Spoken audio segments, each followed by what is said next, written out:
first meeting of the Democratic Services Committee for this new year.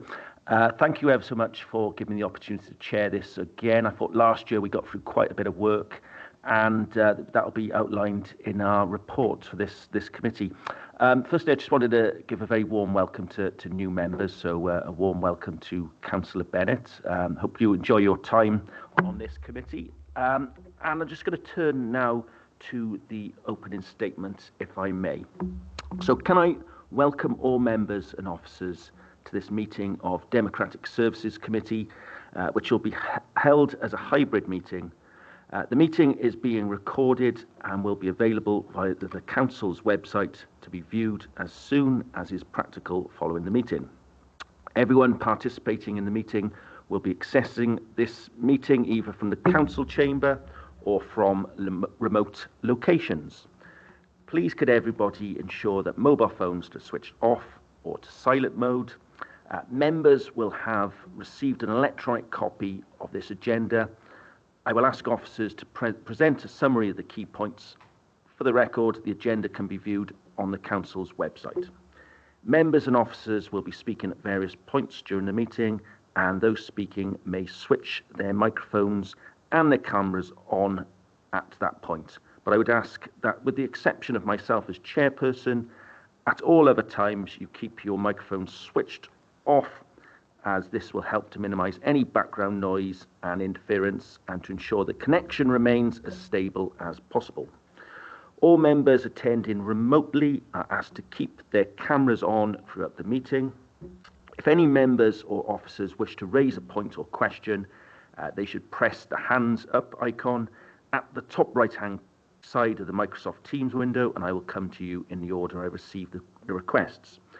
Please lower your hand once you have finished speaking. The chat button has been disabled for this meeting. Please do not use your microphone until I invite you to do so. Officers from Democratic Services will be supporting the meeting and will be monitoring the use of microphones throughout the meeting, and where necessary will mute those not being used.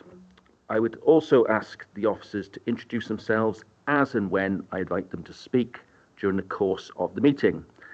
They too should ensure microphones are switched off when not in use. And before I proceed to the agenda business, I should have said as well, I got a little bit of a problem this morning. I do have to leave, unfortunately, at 11 o'clock. Famous last words, the agenda does look quite light, so that might not be a problem. But if we do go past 11 o'clock, is anyone willing to continue chairing in my place? Is that a nod, Elaine? Thank you ever so much. Appreciate that. Oh, okay. Fair enough. Okay. So let's tackle that as and when it's an issue. So firstly, apologies for absence. I do have one apologies from Councillor Malcolm James, who's unwell. I've got Councillor Ian Spiller, please. Thank you, Chair. I appear to have a bit of a problem with my camera, or it certainly looks like it.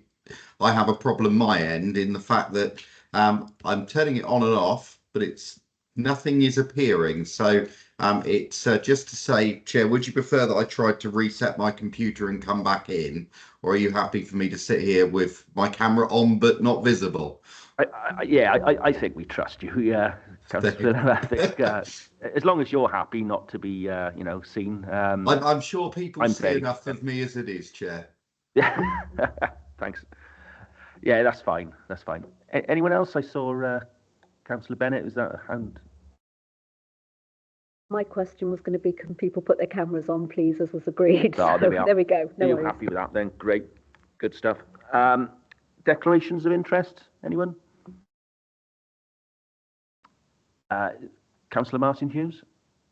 Yeah, just coming in on the previous item, Chair, I might have to leave the meeting temporarily. We're expecting an engineer today, and I'm the only one at home. So if you just bear with me, and I'll turn the camera off when that happens. That's fine, no problem at all. Thank you, Councillor Hughes. Approval of minutes. So to approve the approval of Democratic Services Committee meeting minutes of the 8th of February 2024. Can I have a forward a proposer and a seconder for anyone who was present at that meeting, please? I have a query, Chair. A query, okay, no problem. Councillor Walter? What was Thanks, that? Chair. On page 10, there's 2 bullet points that mention the issues that some members were experiencing around the usability of the e-learning modules. And my recollection is that it was agreed that there would be some form of action to support this by perhaps physical sessions in the civic offices with an officer to assist people. But there's nothing in the resolutions really. It says note the report and identified topics, but it doesn't actually say that that was going to be put in place. And indeed, since February, nothing has happened around that area. So those that struggle with the e-learning are in exactly the same position that they were 4 months ago. Thanks, Chair. Other than that, I'm happy to propose the minutes. Thanks, Councillor Walter. I can bring in Rachel for that point. That's good. My mic isn't working.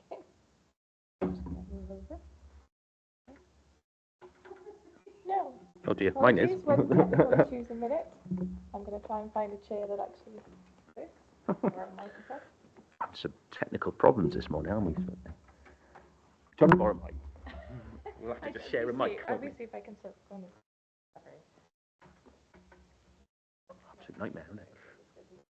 You just try and turn this off.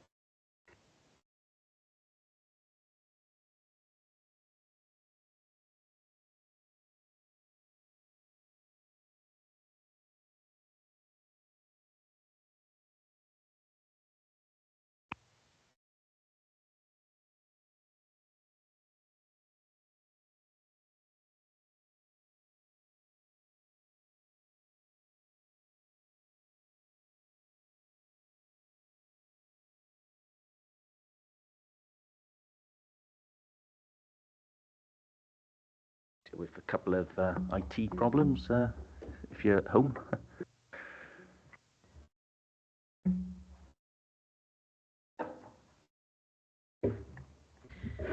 There we are.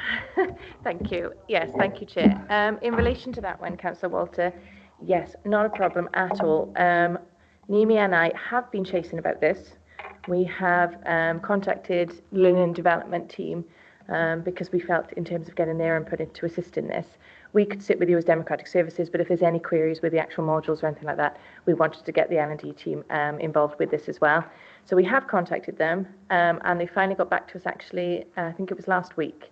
And they have said that what they would maybe prefer is a one-to-one so that they can go through with members. So I was going to raise it today actually as part of this meeting, but what I'm going to share with all councillors is to say that if you are having any e-learning queries or issues, that I'm going to share the L&D website, email address, sorry, and ask then that members contact the L&D team directly. Or they can go through me and request it, and myself and my team will assist organising something, but to sort out a one-to-one with the L&D team to assist anyone. That was their proposal, so if you're happy with that, I can take that forward and email it to all councillors on that one. Does that sound good to you? Thank you, Rachel. Thank you, Chair. Great. So can I have a proposer, unless there's any other queries, can I have a proposer and seconder for the minutes, please? Proposed. Thank you. And a seconder? Oh, thank you, Paula. So we move now to item 4, which is the Democratic Services Committee Annual Report. That is yours, I believe, Rachel. Yeah. Thank you, Chair. Yes. So as the report states, the purpose of the report today is to provide the committee with the annual report for the period May 23 to May 24. Under the Local Government Wales Measure 2011, it does require the Democratic Services Committee to make a report to Council at least annually. So as you will see, the report then covers areas such as the membership of the committee, the dates of the meetings, then in terms of the terms of reference and the activities then throughout this period. And then it does summarise in terms of the Democratic Services team for this period. So it's for members to receive and note the annual report for then it to be submitted to the next council meeting for information. But please, if any members have any queries on any content or anything, please let me know and I can amend. Thank you. Yeah, thanks, Rachel. I don't have any questions. I think it's a pretty fair and accurate report of what we did over the year. Does anyone have any questions? Councillor Hughes? Yes, thank you, Chair. I think the report is good. It's quite concise and it covers all the main points. So that said, I think we might be able to put in a little more detail to make it more, perhaps a bit more meaningful. The suggestions that I got, I think, fall into three categories. The first on page 16, 3.3, we've got the list of councillors who are members, but I think perhaps just an indication of attendance might be useful to give council an indication of who's attending the meetings. The second point then is that we've got a panel that's under 3.6, which we're not sure how often it meets, so I think an indication of that as well, how many times it's met during the course of the year, and perhaps a bit more narrative about the purpose of it. The third one point then, Chair, is on page 18, 3.16. It's important that we list the establishment of the team and democratic services, but I think if we could additionally have an indication of the hours of work, perhaps, or whether employees are full or part-time, that'll be useful. And also, if it's possible, I understand there might be issues about this, if the post holders could actually be named, because I think it's important sometimes to recognise staff for the contributions that they make. So I'll just leave those thoughts with you, Tim, and I appreciate that they all have to go into the mix in terms of what we're expected to produce for an annual report, but I'll just leave it there. Thanks.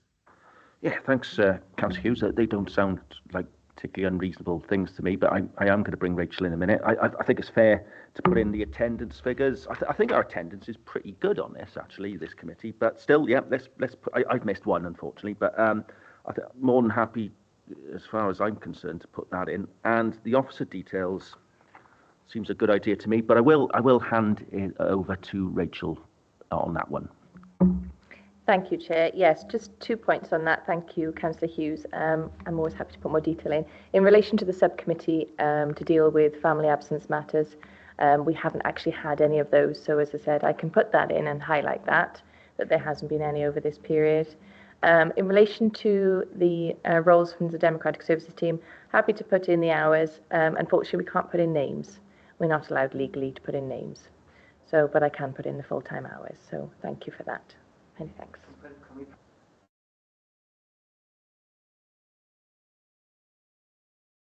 There we are. Councillor Bennett, please. Thank you, Chair. I just note the kind of appendix in terms of member induction and development programme, and I know this has been covered in a previous committee because I have checked minutes. But in terms of the induction and development programme 24-25 on page 27, for me, I'm still not clear what's mandatory in terms of development, whether a development assessment has been taken of members. And I'm aware that this is sometimes reported back and that attendance was pretty poor. But from a personal perspective, some of these wouldn't be development sessions that I feel I personally need, and that would be the same for others, I'm sure. So it would be really clear to know what's mandatory, or helpful to know what's mandatory and what's development that you can dip in or out of should you feel that you need that training. So can that be made clearer? Yeah, I think that sounds a good suggestion to me. I mean, I'm sure, like you, Councillor Bennett, there's some of the training sessions you probably picked up through your like myself, like your day job perhaps, and things like that. And you might not feel necessary to attend them. But I see Rachel nodding away, and I think that could be added in. Yeah. Thank you. It will actually come under the next item, under the member development programme update. But I have in the past attached the attendance to that report. for all training sessions. However, because exactly why you raised, Councillor Bennett, that there were queries from members where some aren't mandatory, some are, and some, as I said, are useful for members' roles, and some they feel wouldn't be useful for their roles. So for that reason, I haven't actually published it with this version. The only information, as you'll see when we come to the next item that I've put, is the mandatory e-learning modules. And then there is then obviously the mandatory aspects like code of conduct. And then if there's changes, for example, which we've recently had with the AGM, for licensing committee and planning committee, we make sure those members have that training before they actually sit on those corresponding committees. But as I said, exactly for the reason you said, I haven't actually attached that attendance this time, because I think, as I said, it was maybe portraying an unfair view of some members' attendance at training, whereby some things are not mandatory. So as I said, again, if it is published in the future and if members do want it published along with this report, I can, but I will make it clear exactly as you said, what is mandatory and what is not. Thank you. Great. All happy with that then? Can I have a proposer and a seconder, please? Is that nod, Councillor Hughes, a proposer, or? Thank you. So a proposer from Councillor Hughes and a seconder from Councillor Elaine Winstanley. Yeah, she has. Yeah. And that leads us nicely on to the next agenda item 5, and that's member development programme updates. So again, Rachel, please. Thank you, Chair. So this is the latest member development update, as I've just briefly referred to, and it covers the period then that we, since our last meeting in February when we had the update. So again, members are asked to kind of note the update in terms of what development activities have been held, what is planned, and again, please, in terms of suggesting anything going forward. So Appendix A details the training and development sessions have taken place since 8th of February 2024. And then there's also been development control training sessions, which again, I will highlight to all members that they are open to all members. You don't have to be on the development control committee to attend those. Some of them are very useful to all members and they do open them up to all members. So please, if you would encourage your fellow members to attend those if they wish to. We've had the council briefing session in April from Barvo, and we've got another presentation coming up, I think, in the July council. And then Appendix B is then, as I've said, is future development, and we are going to have some aspects such as the new Weston framework I know is coming forward. We've got requests for safeguarding from the corporate director to update members on various changes there, and there's other items identified. The e-learning, again, is what I've just briefly referenced, and I've put the latest stats. That's the latest stats as of publishing the report.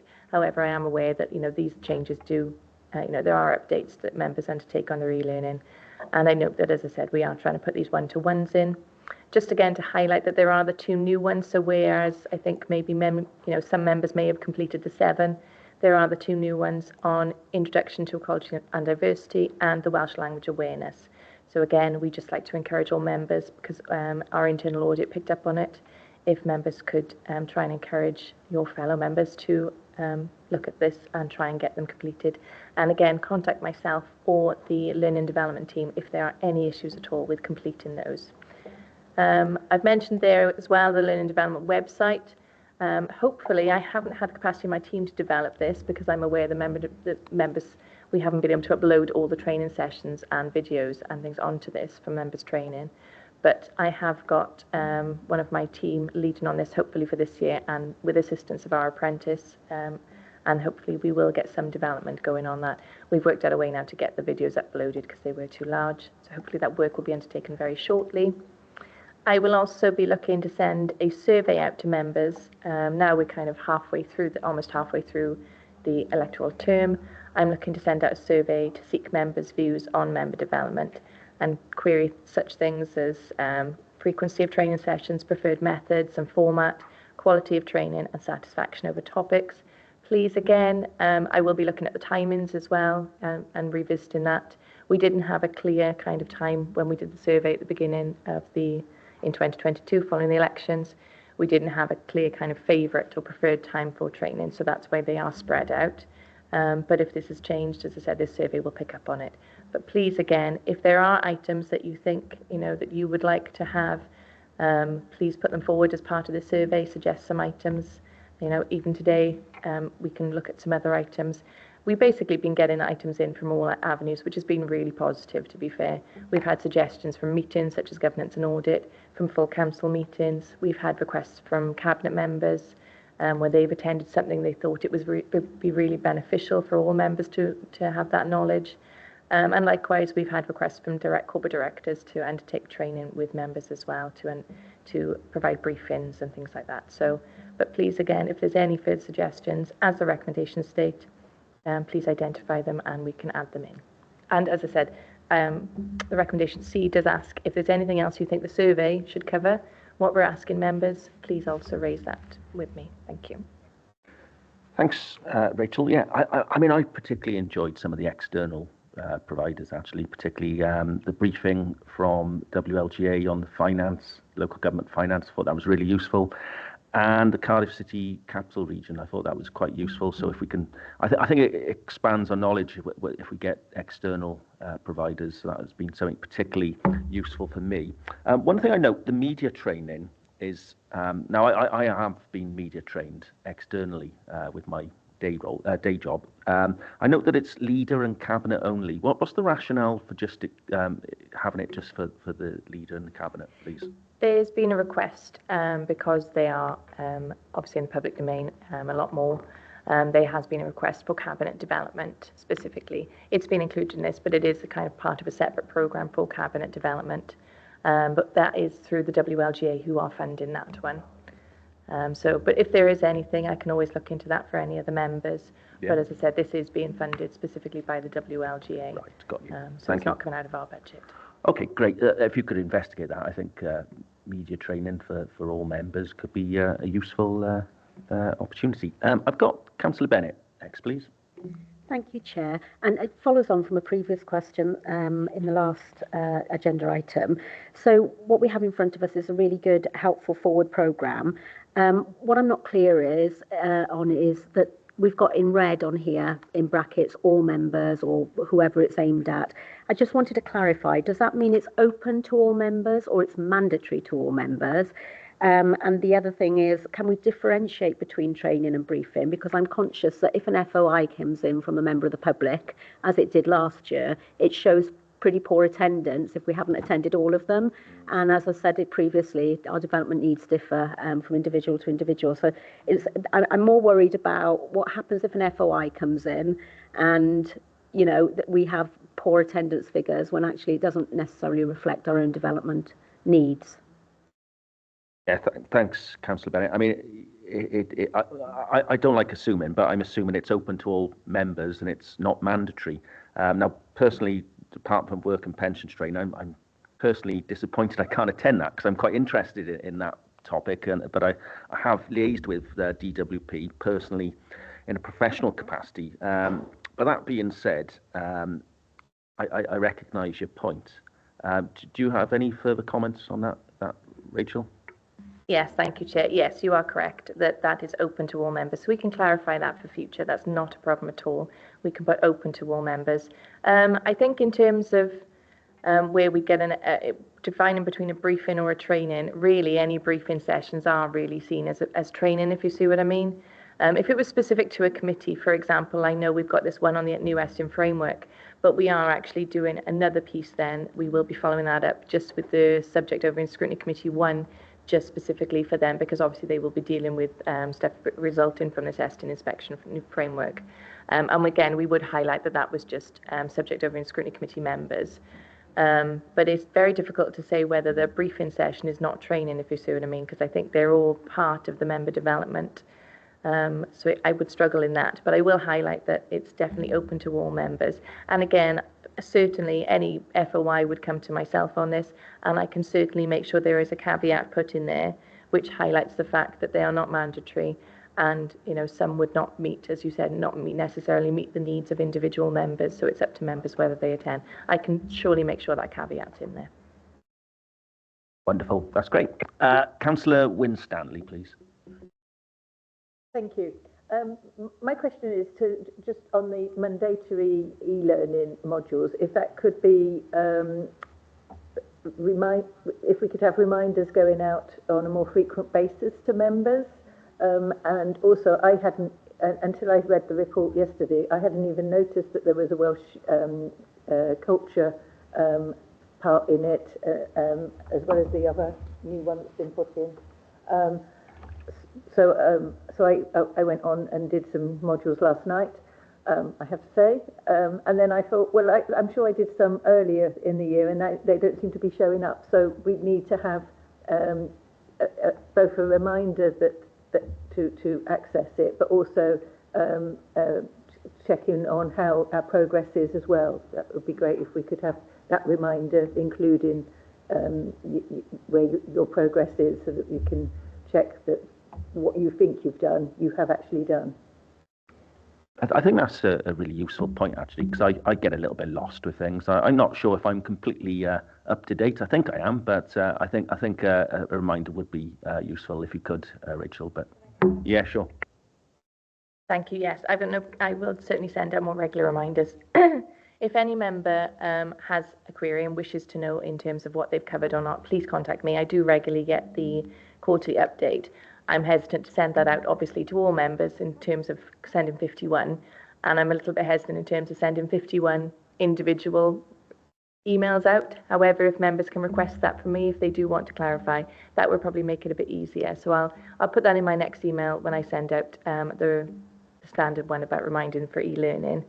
And again, on that, in terms of the access, please, again, as I said, if there's any queries in terms of completing them, please let me know. That's not an issue at all. We can add that in. The other thing I need to remind members, and again, if I can ask you as a Democratic Services Committee to share this with your fellow members in your group meetings, because it's on the internet, there is an issue with accessing, obviously in terms of the internet, and you will be asked for possibly a password access. Now, if you remember, when you were first issued with your laptops, you had to have an external authenticator app, which was on your mobile devices. So you will need that authenticator app if you need to reset your password or anything like that, because that gives you if you're not in civic offices when you're doing this and you're external, you need that external authenticator app on your mobile phone. And I think we found, I'm trying to look at ModGov again, for example, the ModGov app, and we find that a lot of members I'm looking at with this haven't got the authenticator app on their phone. Maybe they've changed their phone, or maybe they've deleted that app. So if you could maybe check if you have got that authenticator app, and if there's any issues in terms or queries again in terms of using that, please get in touch with ICT or myself or my team, and we can assist you with that. And again, I'm going to send another email out about that to all members about that, but it's just a reminder that because you've got a different setup on your laptops, if you're external to the civic offices, you will need that authenticator app if you need to change your password. Thank you. Thank you for that, Rachel. Any more on that? No, we'll move on. Finally, Democratic Services Committee Forward Work Programme. There's a very brief report attached to that. Rachel, do you need to say anything on that? Or? Thank you, Chair. It's pretty straightforward on this one. There are some items. I have possibly got an additional item which I need to look at in more detail. I had a Head of Democratic Services meeting this week, and it's potentially looking at the member self-assessment. I think I brought it to the committee at a previous meeting, and it replaced the charter, the WLGA charter.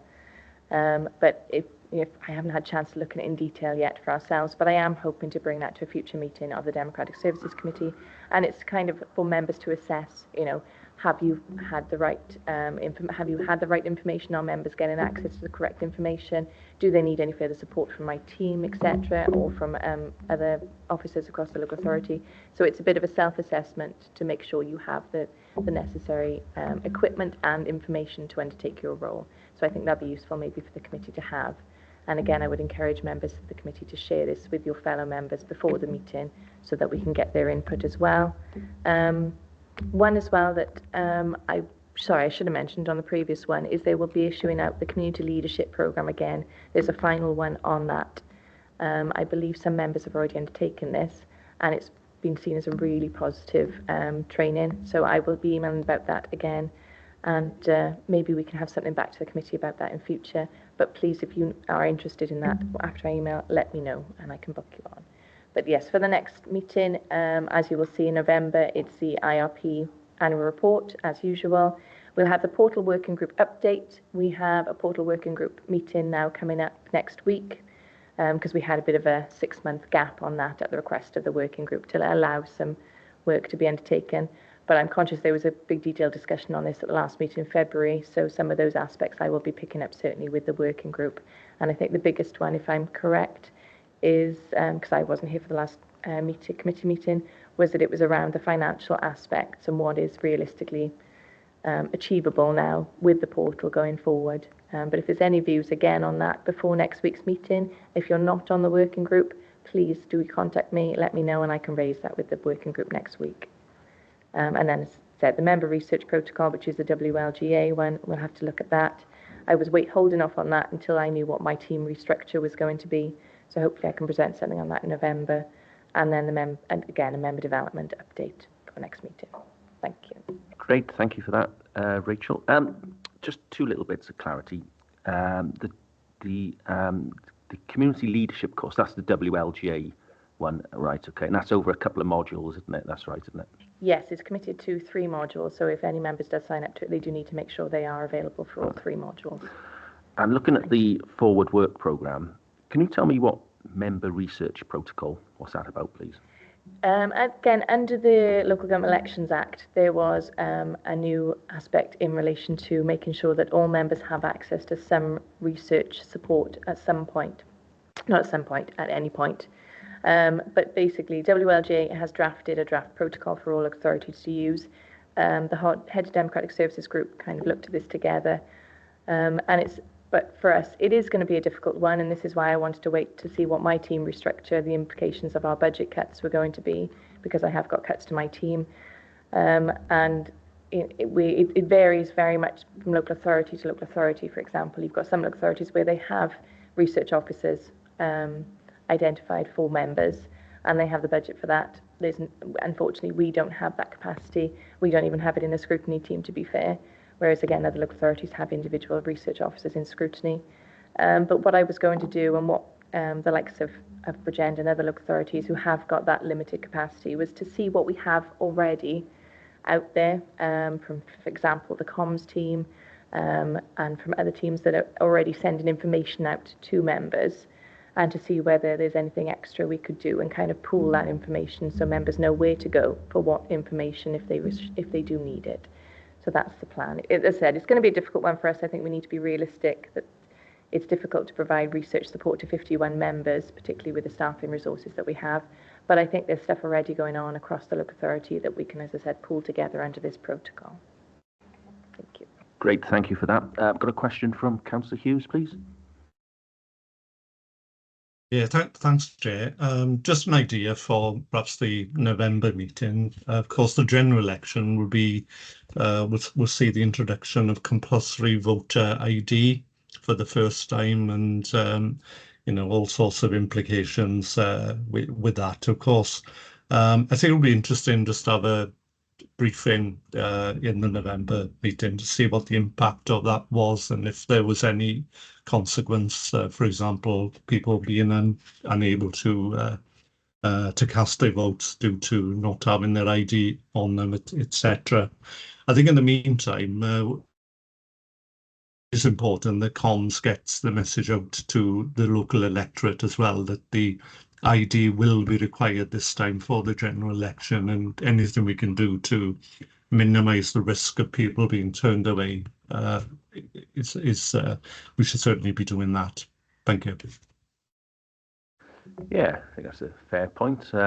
Rachel wants to come in again. Thank you, Chair. I'm not entirely sure whether that would fit within our remit, to be fair, because it's to do with elections. As I said, the Democratic Services is very much in terms of what support I can give to members, rather than kind of in terms of looking at the elections, which falls outside of my remit and outside the committee's remit.